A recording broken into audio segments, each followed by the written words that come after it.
Come with us for a moment as we visit the UK College of Agriculture and its Ag Communications staff of days gone by. We start out with a picture dating back to around 1953 or 54. Associate Director for Extension T.R. Bryant is on the left, and on the right, Director of Feed and Fertilizer Bruce Poundstone. Poundstone was the first boss of a very special member of our department, and we'll introduce her in a moment. This photo from the early 60s shows Dean Bill C. On the right is Jim Rochelle, Ag College Business Manager, and on the left is the Director of the Print Shop, Bill Ball. Here's an early shot of the print shop, and as usual, it's in constant motion, printing all of the college's publications. This would become the home away from home of a young woman who would become the manager of the print shop and spend the next 41 years serving the UK College of Agriculture, Betty Ham. In the late 50s, Scoville Hall didn't look much different, but the office equipment sure did, and of course folks dressed a little differently than we do now. In the background are Frank Boris and Jim Russell. And in the foreground is Joe Duncan, tracking the progress of manuscripts on a pegboard system designed by Joe Williams. You may not believe it, but in those days you could park free at Scoville.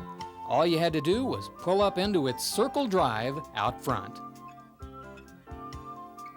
In the 1960s, some of the department members gathered for a group photo. We haven't figured out yet if the frowns on their faces are deliberate or if pay raises were just announced. If you look closely, you can see on the left the then chairman of the Public Information Department, Alan Smith. You might also recognize three other youngsters present that day: Joe Duncan,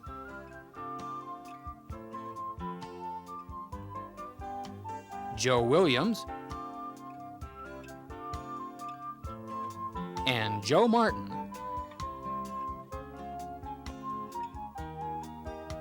And here are some other shots of the Public Information Department as it looked in days of yesteryear.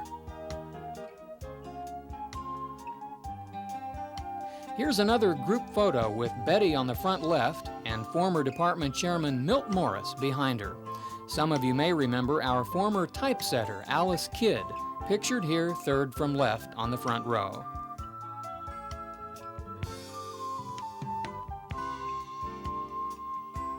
During the mid-60s, former department member Hank Chapman was the honored guest at a going-away party. You'll no doubt see some familiar faces again in this crowd.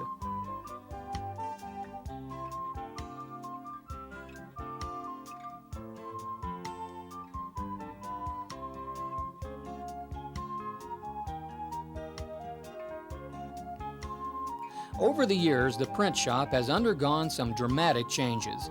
Here's a young Alice Kidd operating one of the early presses.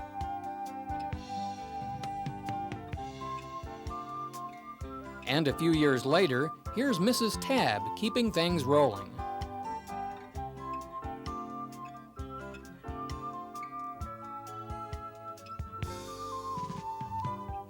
I'm sure, Betty, you'd agree that modern technology has made this process quicker and easier.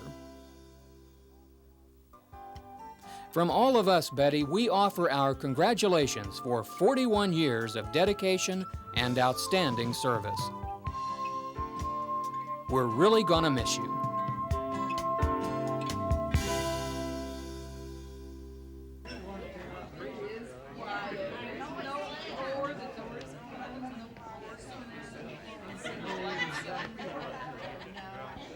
They may all get together and run you off first.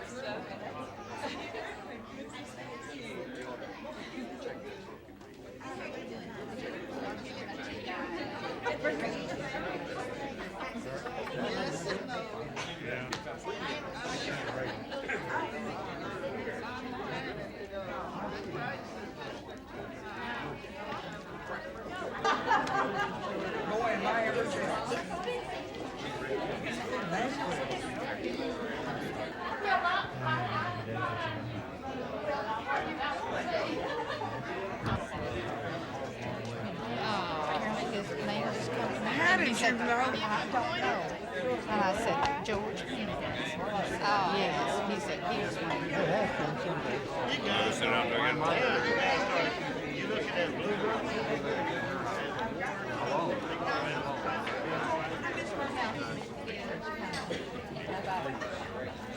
Go on. Am I in the line of fire? Yes. Betty, how do you feel on the occasion of your retirement after 41 years today? Tired. Tired? Tired. 41 years makes you tired? Oh, yeah. Mm-hmm. Real tired. But I'm loving every minute of it.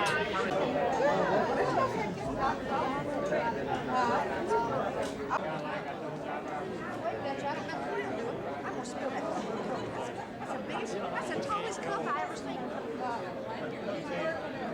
I'm gonna sit on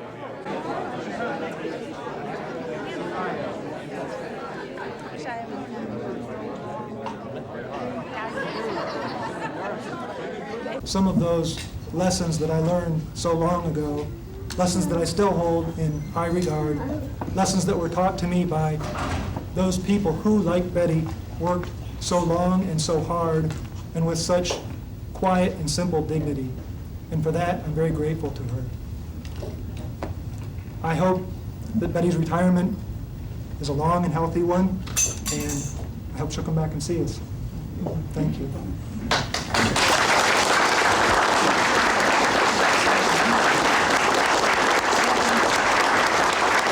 So Betty Ham has primarily been a member of the faculty and a member of administration and trying to get work done over there.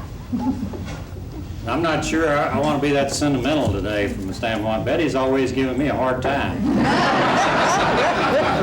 I think a lot of you out there realize the same thing. And we'll always be indebted to you, and I will very graciously, but with some sadness, sign your retirement, provided you're on 15-minute call when nobody else can figure out how to get that old machine going down there in the basement. We've got to have you. Okay. Thank you much. Bye. Appreciate it.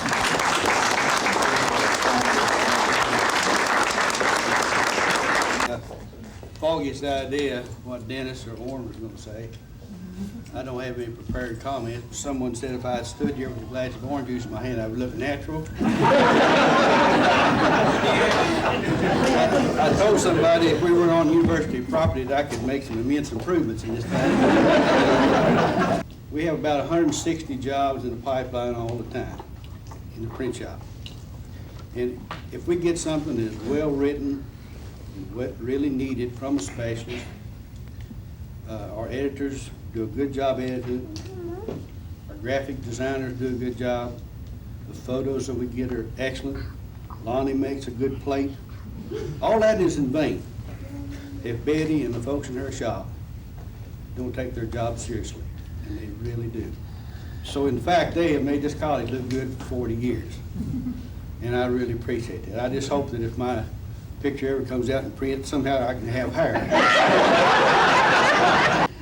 As you try with a trembling heart filled with conflicting emotions to come up with a single simple statement that would in some way crystallize all that you wish to say at this moment, we, your fellow co-workers, feel it might go something like this. I'm so nervous. And it says bye. Best wishes and good luck from all your friends. Congratulations. It's